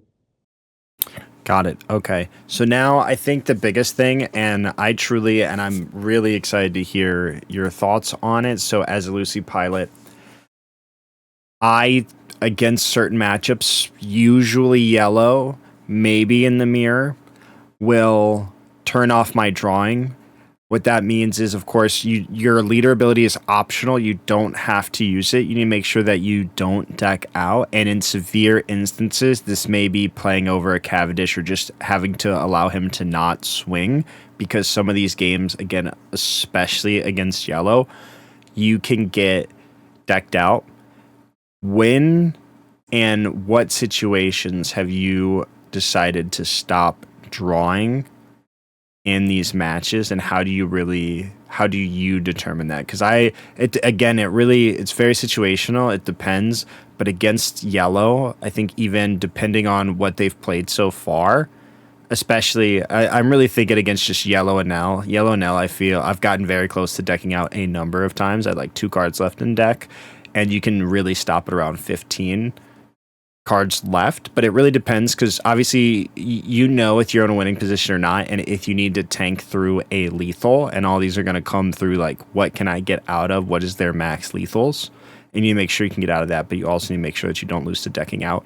How do you determine when to stop drawing, and or do you at X points in games stop drawing? I think it usually depends on the timer. Like if there are still 10 minutes left and you have like 6 cards, and for example your opponent still has like 2 or 3 life cards, usually have to stop drawing, but I think that, as you said, really happens only in versus yellow decks. And also don't think it happens versus Sky Luffy because they are really aggro. Yeah, it's the fake yellow deck. Yeah. It usually happens maybe sometimes versus Nami and sometimes versus yellow Enel, as you said. But usually I think if you are at less than 5 cards, like 4 or 5 cards, you have to stop. But if you don't, I think it's always better to draw. Got it. So maybe below 5 cards you can stop. But you have to count how many turns you need to close out the game. Mhm. Yeah, I think that's the biggest thing is counting, making sure. Obviously, if you have Cavendish, if you need his swing, how many swings does he need to do? Each one of those is going to cost you 2 cards plus the start of the turn. So you're looking at 3 cards per turn effectively that you need him, and you can kind of do the math for that clock yourself. Again, sometimes against yellow and L, right? Like 15 cards might be what you need because that's 5 turns, and they could potentially, depending on where they're at, have that, or depending on this play that you need to do. And then against Nami as well, right? If you want to swing Cavendish and or you need to swing Cavendish, 9 cards can be 3 turns, and that's really the third turn is him not swinging because you would just deck out. But I think if you are approaching like the end of the deck, in a certain way you are winning the game because this means you played like double Kindish and you are drawing a lot. So maybe you are in a winning spot, winning position because I think you managed to stick your Kindish for a lot of turns. So I think it doesn't happen really that much, but it could happen. So yeah, I think it's like that. Got it. Okay. And then when do you block with Rebecca? So I think the biggest mistake that I see others make and is the biggest challenge, especially being a curve deck, is you'll have it on 3, but then maybe 5, depending on what your play is. If you play Cavendish, you can turn it on there. But outside of that, you may not have it until 9. And then you kind of want to start establishing your board. Of course, there are decks like Enel that can just remove it for free, and they'll solve that problem for you. But Mhm. are you ever just blocking 5Ks with Rebecca? How do you decide when you're blocking, especially more so early game than late game? Because late game, you establish it for the purpose of a blocker. But early game, as you're building your board, how do you decide when to block with Rebecca? I usually block only if it's like a 7k plus 7k plus wing. Otherwise, I'm going to counter with a 1k or 2k. And also if I already have all the pieces I need for the following turn. So for example, if I am missing Sabo, I usually don't block a 7k. I just take this wing. And also I block if I am at 2 life cards. If I'm at 3, I usually keep Rebecca on board. But if I am on 2, at 2, and they are swinging for 7, I usually block with it. But it really depends on the board state. Because sometimes you have Sabo, so you can go maybe to 1 because you need some cards for the following turn. So yeah, it really depends. But usually, as a general rule, if they are swinging for 7 and maybe they can KO it on the following turn, I usually block with it. Got it. That makes sense. Okay. And let's go ahead and jump into, so of course, the thing everybody wants to know about, the big bad, the purple Enel matchups. So this is, of course, really, really hard. So there is two different versions. This is our least favorite matchup. Just overall, I think it's really everyone's except for Blue Yellow Nami. There is an aggro version. We see this a lot less, but I have still seen it with Porsche and using Porsche to play dog. Now we are on the control build, which is what we will mostly focus on in this discussion because it is the most represented at the time of this recording. It is purple Enel with the control package playing Senor Pink. Some people playing Frankie. Some people playing no dog just for more space, but then of course 3 Gamma Knife as the best card, Senior Pink being able to fetch it back and playing it again, and using that, Mamaragon, and many other things that make our deck sad. So, with all of that in mind, we're going to go ahead and talk about the control build. We'll talk about the control build, and then we'll talk a little bit on it without Holly too. There's a lot of overlap here, but the biggest things, of course, against Enel as a whole, establishing the 2K bodies to contest board, you, to a degree, want to go to the 1-cost war with them if possible. Now, if it's unrealistic, if they spit out 3 1-drops, you just kind of have to say forget that and live with them. But if you can go swing for swing with them and they stop establishing them, they lose that little free poke at us 4 cards and allow us to really stabilize. Barrier Pistol is really good on 5. I think that's a little bit underestimated. Cavendish usually gets just frozen, or if they until they need to remove it and they'll swing into it, which is usually going to get it. It's a little easier with the stage, but they have things like Ohm. It's really easy for them to contest and ask cards from us for it. Of course, Barrier Pistol allows us to remove if they play the dog if we go first, which is ideal. You want to go first because it's so much better. They play 6 cost a turn late. We get to play our stuff a turn early. If you hit it on 5, you can remove the dog, which is also very nice. If not, a lot of people, again, on the control version, they're playing Reiju and Frankie. They can be greedy playing out Reiju, and if Reiju isn't a 7K, you can Barrier Pistol that, and that's the best value you'll ever get the whole game. Outside of that, removing Frankie, they don't mind when you remove it, because we're both going card neutral. Frankie replaced himself, and then Barrier Pistol is going to replace itself, so we're still going card neutral for both players, so it's okay. But typically, you want to try to stabilize the game, ideally at 2 life, but you can stabilize at 1 as well, because they have to have a lot. They're lethal, especially without the blocker, is pretty choreographed, so at least you know what swings are the best that they can do at you. They still hurt, but we get a ton of cards, and typically against the control build, they're playing a lot more blockers, the Reijus, the Frankies. We want to go wide, and you can try to build board. You can go wide with the 4-cost event, which is very nice. I think it's underrated. Of course, if you can remove bodies, you want to prioritize doing that, keep pressure off of you. But if you have managed to stabilize, playing out 2 bodies makes it harder for them to control your board. And of course, once you've established something, you usually want to use Roger for lethal. And then, of course, establishing and finding Leo is going to be huge there. I think for the control without Holly, one of the things that I very much have enjoyed and I think really has shown is 7-cost event is very good there, because they won't turn the 6-cost until they going for lethal. So that way you can just stay there, because we can't use any effect to remove it. So they'll just leave it there. But then we have an opportunity to generate more advantage, and we can do that and potentially apply pressure or take blockers from them by using those 7Ks, because they'll go draw 3, which is just a hard +2, which is very nice.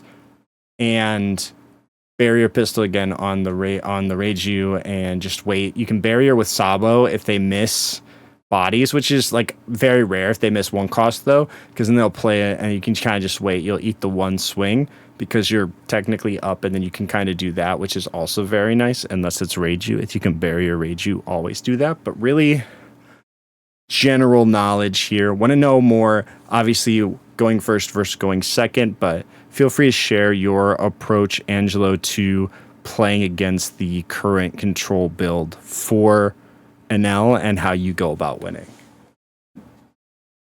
So I think in general, the player who manages better their resources is going to win the matchup. So I think one of the hardest things to understand is what you really need to remove, and also if you want to remove it with an event or with an attack, and that's really important. Also, I think one of the key factors of the matchup is understanding when you are forced to start swinging other life and ignore their board, because at some point of in the game you will ignore their board. Otherwise, they're going to win the value race, the value battle. So you can ignore like small pieces like senior pink and just go face. Try to put them at 1 or 0, and then maybe win the game with Roger. Because if they removed your Cavendish, you usually have less value than them, so they're going to win the value battle.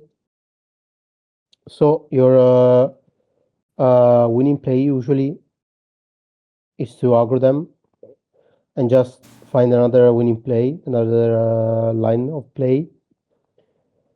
So I think that's one of the best ways to win this matchup. So you cannot just focus on their board, but you have to put them at 1 or 0 life cards as soon as possible, in my opinion. Got it. Okay. And then with that in mind, of course, so one thing that will tend to happen is they're all going to take first. So when you're going second, I really, really like Cavendish into Cavendish because they usually can't freeze both.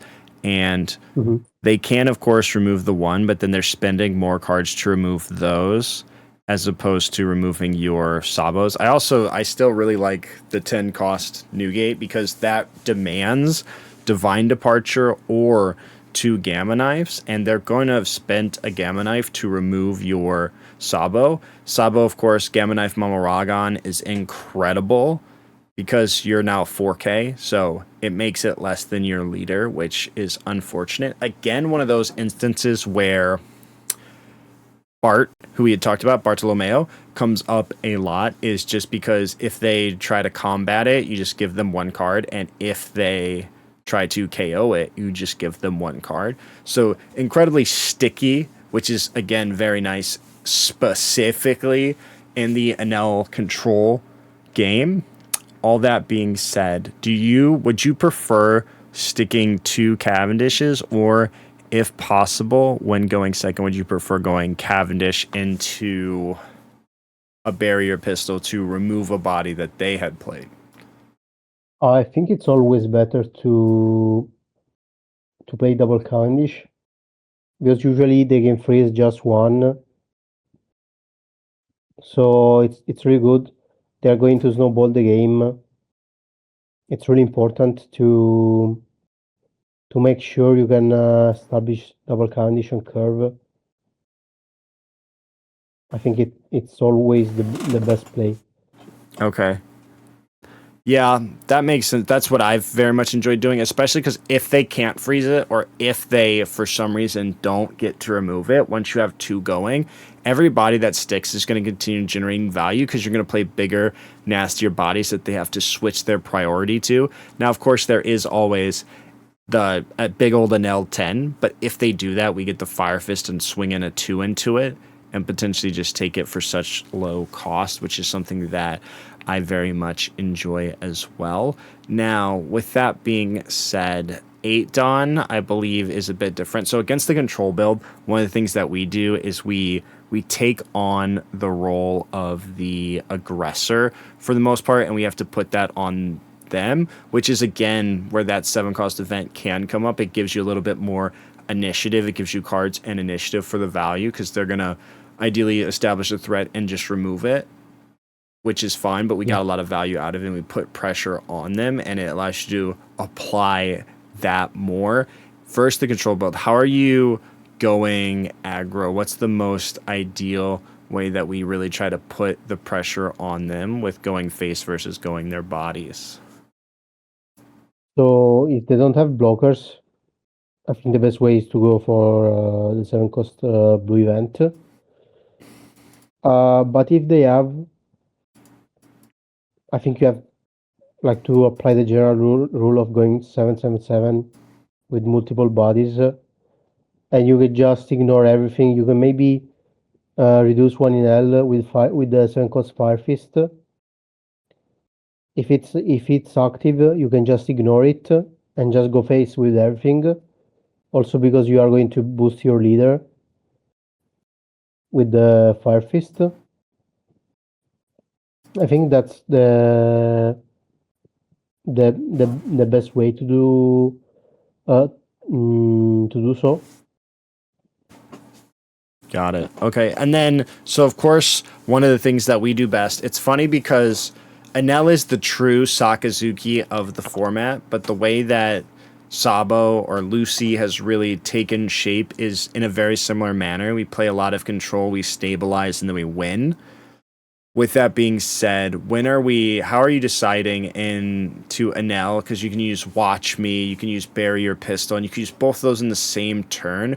When would you prioritize playing those over a Sabo? Or even you could play Sabo into Barrier, into Watch Me, and bottom deck something like, Senior Pink, Frankie, and then if they turned like a Rage You sideways, we can use that to minus there, or even just minus the Rage You so they can't block 2K or swing if we use the 7. How are we operating when we're obviously establishing Sabo, but let's say we also just don't have Sabo?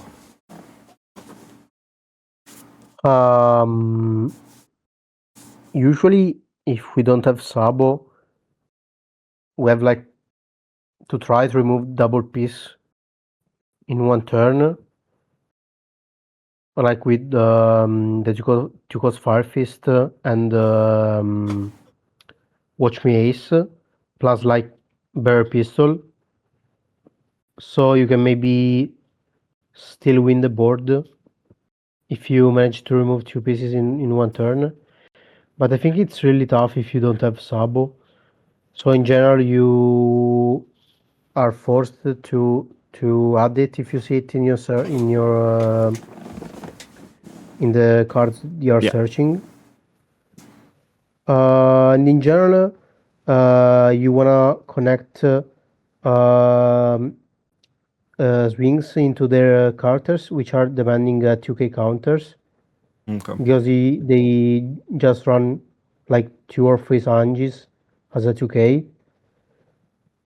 and they cannot use events on their board. So that's the best approach regarding the attacks. Okay. That makes sense. And then any final words of advice for people who are playing in this game overall against Enel, specifically, be it the control or not? What are they looking for in their opening hand? Any final words of advice to kind of how to win that? If you go second, you usually need double Cavendish, otherwise it's going to be really tough. So you wanna hard mulligan for it, in my opinion, or maybe mulligan for double searcher, especially the one cost event and Viola. If you go first, you could also mulligan for an average hand because you are in your favorite curve into an L. But usually wanna see Mr. Luffy on free, which is really strong. But in general, I think you wanna spend your resources in the best way possible. You wanna you have to think if you really need, for example, to spend 2 cards to remove a senior pink. I think that's one of the most important things. Because, like, for example, if you are approaching the late game then game, and maybe that center pink is going to swing like 2 times for 7. Maybe it's better to just ignore it and push them. But this is really hard to understand if you don't know exactly what you have to do, and you have to test the matchup a lot to understand it. Got it. Okay. That makes sense. So let's go ahead. We will move on here. Again, more information in his guide. You guys can check that out. We've got the text. So this is a big thing that I really want to talk about. So all of these really, I'll call them texts, right? But so we can kind of talk Bartolomeo package. Sometimes, you know, again, you can just go ahead and use a Mr. Luffy without Bart in general. We talked a lot about Bart at the beginning of this class, so you guys can go check that out, but we'll reiterate it a little bit here. So it's kind of kicking things off is 10 cost Newgate. This is one card that I absolutely love. We've talked a number about how the deck is just Cavendish and Sabo, and it's not, again, not entirely wrong. Newgate is a card that I love, especially when going second, which is your opponent will take first from you. So this is a card that gives you advantage going second, but it's a 10-12. It's card neutral. It lets you filter out the bricks. And my favorite part is you can give Dawn to Rebecca. In my current build that I'm testing, I've been playing 2, and I've very much enjoyed it. In late game, it makes you a bit less dependent on, of course, finding all of your Sabos. It's like playing a 5th copy. It's really Sabo Fire Fist.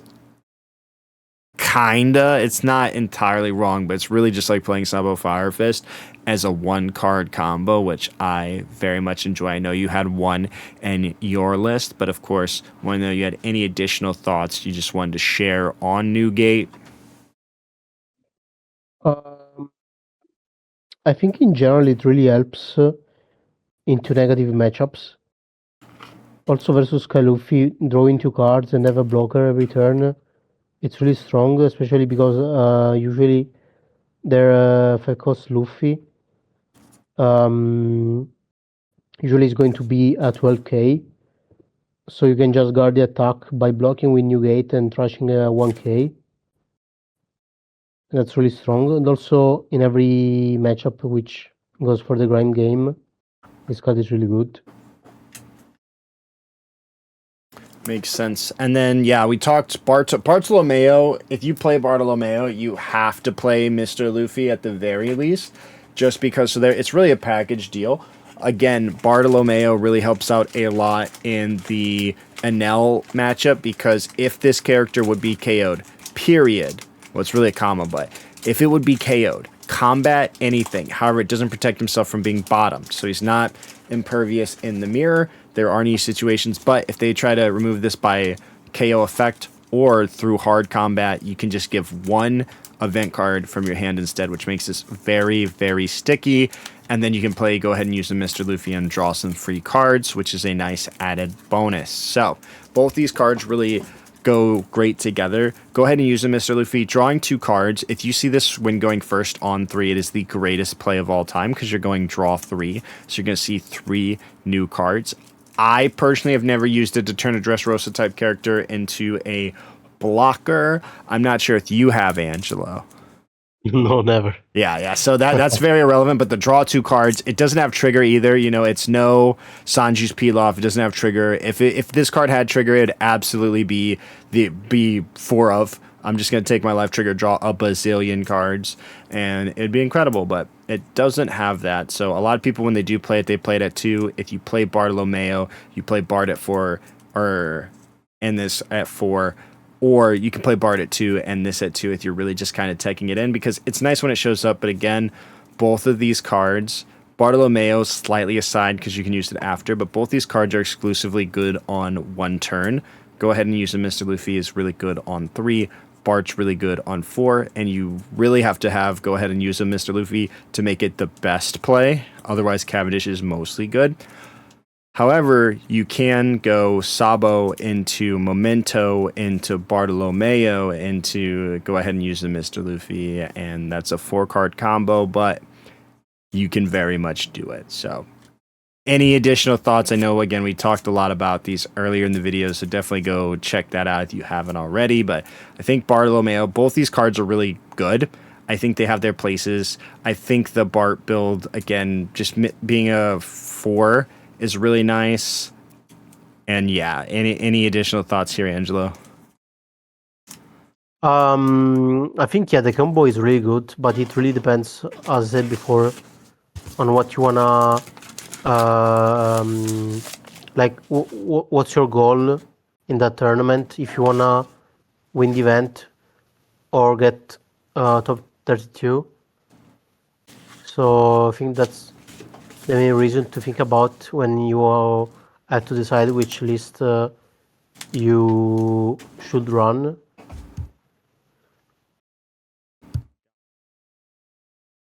That makes sense. And so follow me and I will guide you. I think this is the most debated card in Lucy right now. And as a Shanks player, I just always am like, we'll just draw it. We'll draw all of our pieces because this one, it's very niche because it only searches Dressrosa character cards. You cannot find any of your events, but he does find the one body you want, which is Cavendish. This card is ideal for finding Cavendish. It is the Cavendish Finder. It is the only Dressrosa 5 searcher. All the other ones are 3s. This one digs deeper than all of them, which is why people play it. And it has trigger. You talked about liking the trigger, being able to use this. You take a damage. You can potentially find the Sabo or whatever piece you're missing going into that turn.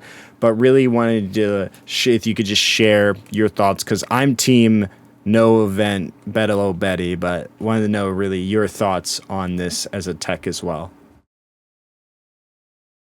I really like this card.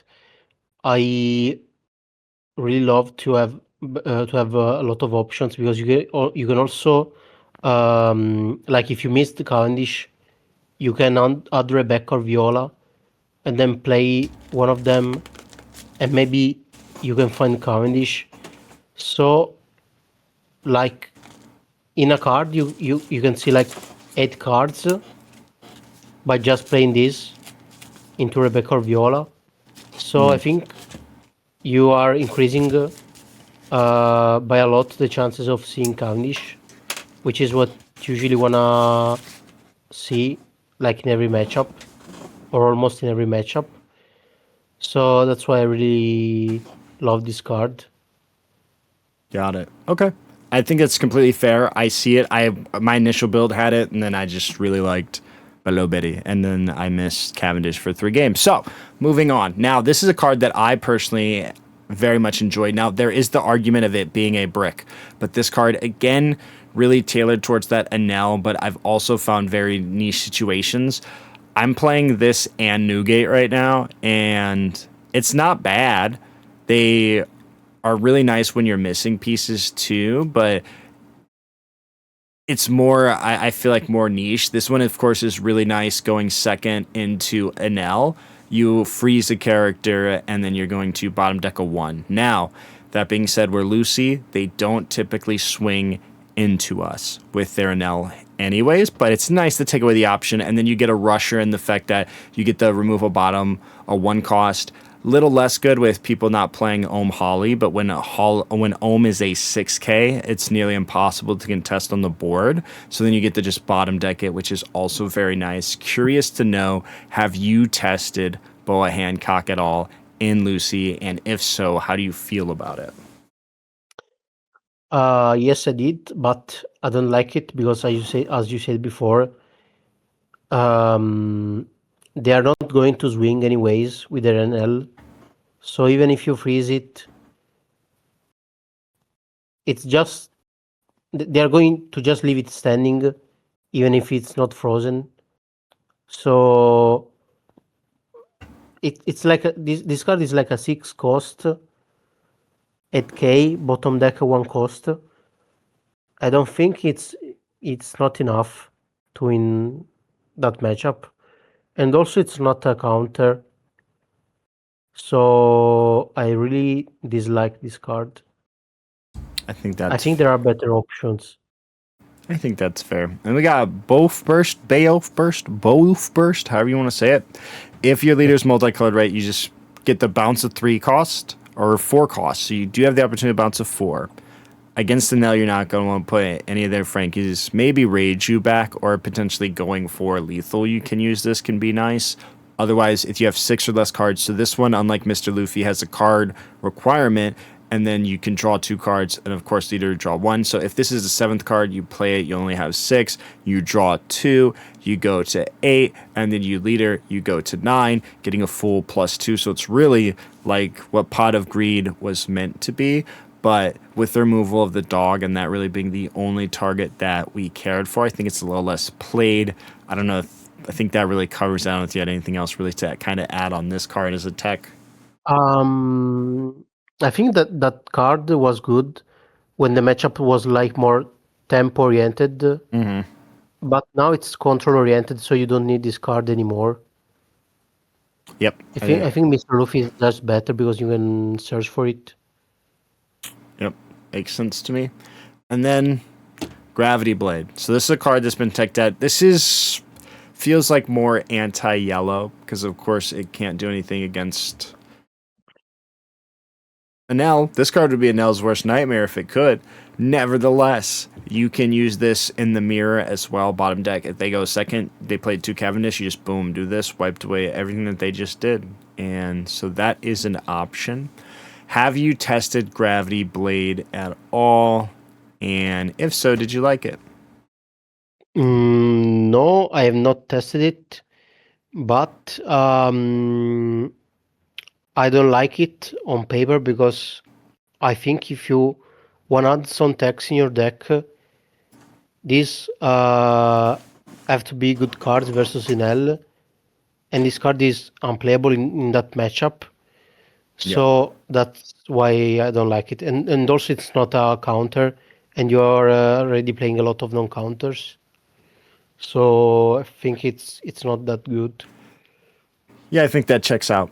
And finally, so really just wanted to take a moment. So this was really just dedicated to kind of the 2Ks that people decide to play. So there's a lot of different options. Of course, Cavendish is a 2K that's a 4/6 and a backup option for the Memento.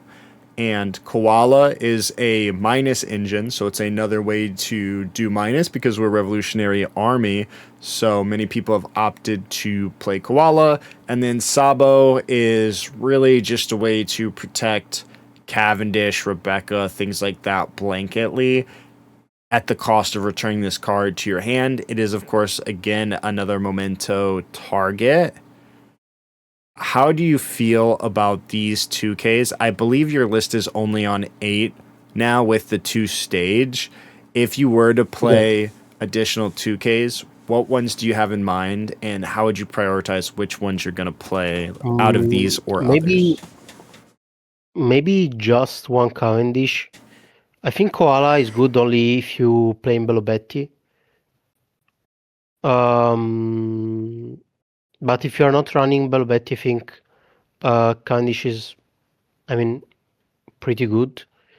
I don't like Sabo because I think the effect doesn't come up. And also you cannot protect the 7-cost Sabo because it's a Sabo. Yeah. And it cannot protect Sabo. So the effect never comes up. Cavendish is okayish because it's a 6K. So you can maybe play it with the Memento in some spots. But I think 99% of the times you're not gonna play any of these on board. You're gonna just use them as a counter. But I think among these 3, Cavendish is slightly better than the others. Got it. Okay. I think that makes sense because, again, he is a 4/6. You do have to have the 4 events, but ideally you'll be there once you play him or when you decide to turn him sideways. So with all of that being said, I think the biggest question and one of the biggest things people do wrong is, and I think this is range true for all of One Piece, is when to blocker swings. So there are a couple rules that I like to follow, and one is, of course, if I can turn a blocker into a body and it removes it, then I do that, and then it's really the blocker blocking that swing. and then for the rest of the game, it blocked that swing forever because the body's gone. So typically in those situations, I'll always turn the blocker sideways. I think that's also big Newgate rules. If I can turn Newgate into a threatening body and take the body, it's good. And a lot of times they really have to give you it depending on how tall it is, specifically within the context of Newgate, because otherwise they might just set themselves into lethal range because you're commanding so many cards to save it. When are you deciding? Because of course our goal is to build the Sabo wall, but we also have to be aggressive, and I think a lot of people underestimate that and when to turn them sideways. When are you deciding to turn in Lucy? When are you deciding to turn these blockers sideways, and when are you using the Sabos as swingers? So usually I swing with them when the number of my blockers is higher than their available attacks. So for example, if they have two available attacks and I have three Sabos, I can swing with one of them, so I can block that two attacks. But also, if for example I have two Sabos and I have two attackers, but one of these two attackers can just swing for 5 or 6, and it's demanding just one card from my hand, I usually swing with that Sabo because I'm trading one of their life cards for one card from my hand, and in my opinion that's a positive trade. So I think in general that's the best approach to understand when it's better to keep them standing or turn them sideways. Yes, and that's really all One Piece is about, is making good trades, and that is a perfect example. Is if I take a life card and the swing I would block is 1 to 2 cards, if I could just on demand trash 2 cards from my hand, or trash 1 card even better from my hand to make you take a life, would I do it? And the answer is yes. You should absolutely make that. It also, again, it depends. Like if I'm stopping an 8K swing, I'm saving myself 2Ks. That's a lot of value to leave it standing versus me turning it into that, or even potentially them trying to contest my body. So I think that was incredibly well put. And I think obviously blockers is one of the biggest skill expressions in One Piece because they have so much value both as offensive pieces and defensive pieces. But when people read the word blocker, their mindset goes to defensive. This card blocks, when in reality, he smacks that face for 9. You know what I'm saying? You know what I'm saying? Yep. Yeah. Anyways, so yeah. To kind of, we'll finish off with the mulligans, but, you know, we've talked a number of things that people may just, because there's a lot of micro decisions that super matter, right? Using the blockers, a lot of One Piece fundamentals here that come into play. What do you think, or what have you seen are the biggest mistakes that people make piloting Lucy and playing the deck that people might not be aware that they're doing? I think the main one mistake they usually do is to not assign dawns to Rebecca in the uh, correct turns. Like for example, on 8 dawns, maybe sometimes they don't assign one dawn to Rebecca, but it's really important to do so. For example, in the Sky Luffy matchup, because they are going to swing for like 2 7Ks, and you really need to block that swing with Rebecca because you won't have that spare dawn in the following turns most of the times. So that's like the main mistake I see. And also another one, I think some people don't order the cards in the stack in the correct way. Like when you search and you have to reorder the cards in the stack, usually they don't order them in the correct way. Um, People are really but I think it's used. Oh, go ahead. I think it's really hard to understand how to do it. But sometimes people just don't think about it and they just put all the cards in the bottom deck without even thinking about what they are bottom decking and what's the order of that cards. But it's really important when playing Lucy to keep track of what's left in the deck and in which order, because you're going to cycle through your entire deck in a lot of matchups. So it's really important, in my opinion.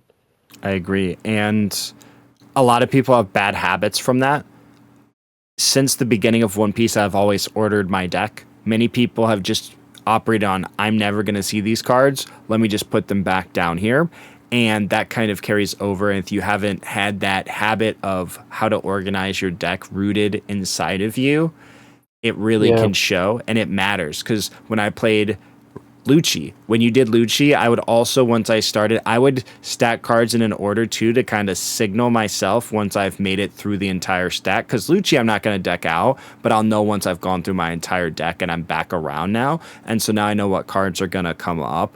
So I usually will do things like that. So like if I milled this, I'm like, oh, well, now I'm back around again, or things like that. Same thing here, except you will just simply deck out. So it's important to make sure that obviously if it's especially Roger, right? Roger goes to the top. You need to make sure you're going to see that as soon as possible. But if you had did something where there's searchers up there as well, you make sure that you're not meaninglessly searching and putting Roger back to the bottom also, making sure that he's out of range, or that you just simply don't search once you're back around and he's near those next couple cards to make sure you don't force him down there again. So there's a lot of different things that you can do there. So I agree 100%. I think those are really great points. So we'll wrap things up here talking about mulligans. So, of course, there are a lot of different cards you can see in this deck, and there are a lot of medium hands possible with, of course, consistency in mind. So really interested. We're going to go through 3 different hands that I've randomized, and we'll just talk through if you think you would keep this or not. So first one, we've got a Bello Betty. So you've got a searcher to get us started, but nothing to do Cavendish. We've got 2 Sabos and a 7 cost blue event and a 4 cost, or effectively a 2K. How would you feel about keeping this hand? Mm, I think it's below average. So I think there are better hands than this. So I think I'm going to mulligan it. Like, you have 2 Sabos, the 7 cost event, but you don't have your early game pieces like Rebecca, Cavendish, Memento. So it's kinda bad in my opinion. I agree. I agree. And one of the biggest things too, right, is you of course get too caught up on Sabo being the deck, but in reality, I'd rather see Cavendish personally than seeing a Sabo. Like if I had Cavendish in my early, I'd prioritize that over seeing Sabo, because you're going to draw him probably. You're going to draw a lot of cards on the way there, ideally. So Mhm. you should hopefully find your way there. And it's really Cavendish. If you play it on 5, you're going to get the draw 2, and then potentially any other cards that you've searched there as well. You're going potentially 11 cards deep if you played 3 searchers, plus your draws, plus Cavendish is actually really like closer to 13. So I think that makes sense. Yeah, you just don't have anything to really do anything in the early game except for play Sabo, and even then, the blue cost event isn't our most ideal. So moving on to the second one, this of course again I was just talking about. I see Cavendish is kind of worth keeping. We also have Leo, so we can protect the Cavendish, and we have a removal piece if we need it, and we have Firefist, so we have half of the Sabo combo. How would you feel about this hand? Would you keep it or would you mulligan? Um, I think this hand is good if you go second and you're playing versus a deck which can remove a condition curve. Yeah, so I think it's a keep. If you are, for example, in the mirror match and you're going second, Or maybe also in the Sky Luffy matchup, if you're going second, you can keep this hand. Because they can play Gedatsu on 5, but you have Leo to protect Cavendish. And also I think maybe in the Nami matchup, because you can go Leo into Cavendish into Barry Pistol if they have Nami. So you can swing freely with Cavendish for at least 2 turns. So you have a lot of time, a lot of draws to find your Sabo. So yeah, I think usually it's a keep, especially when going second. Got it. Okay, that makes sense. If you could add one card to this hand, what would it be? Maybe Rebecca or Memento. Yeah, I think Memento is the best. Got it. Okay, cool. And then we'll finish things off. Last hand here. So I opened a very similar hand to this, and I lost. And I think it was because I kept this hand.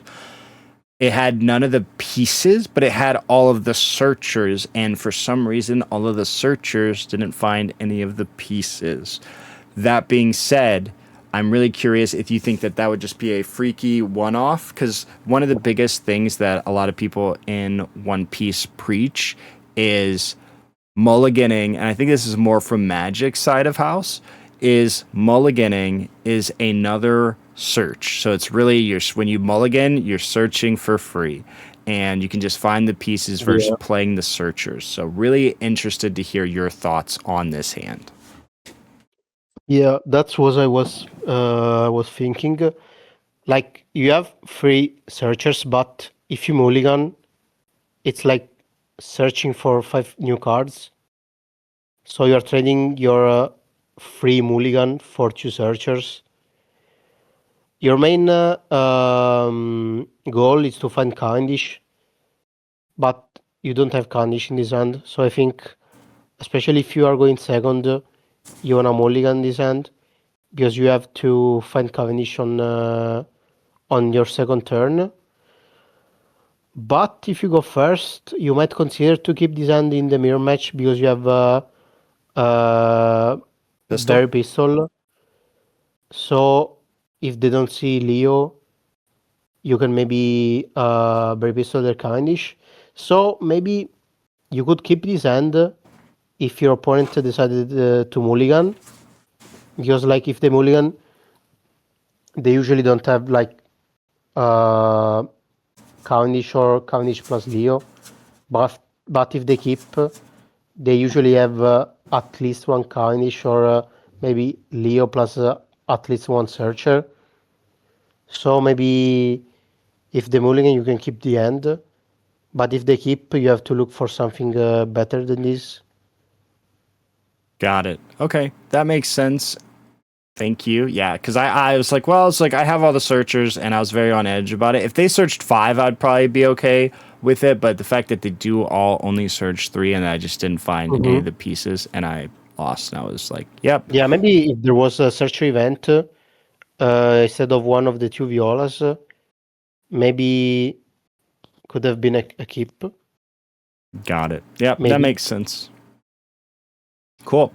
Well, thank you so much. And everyone watching, again, you can find his full guide in the video description. It will also be there in the comments section, so you can go check it out. You can save 10% with code Vampyr10 on the Lucy guide if you're interested in picking it up. Angelo, thank you so much. I know we spend a lot of time together. Thank you so much for taking the time to, of course, provide. Yeah, you're welcome. You're welcome to provide all this value for us here today and all of the viewers. Any final words, any final thoughts you would like to leave us with? If not, it's absolutely okay. You can let the people know where to find you. I think my final words are going to be please play Lucy because this deck is really cool. And if you like to like KO everything, this is the best deck for you. So just play it. Perfect, perfect. Well, thank you so much. And everybody watching, be sure to hit that subscribe button. We have so many more masterclasses coming, and #1 place on YouTube for free competitive content. So hit that subscribe button. And Angelo, thank you so much once again. Thank you. Thank you.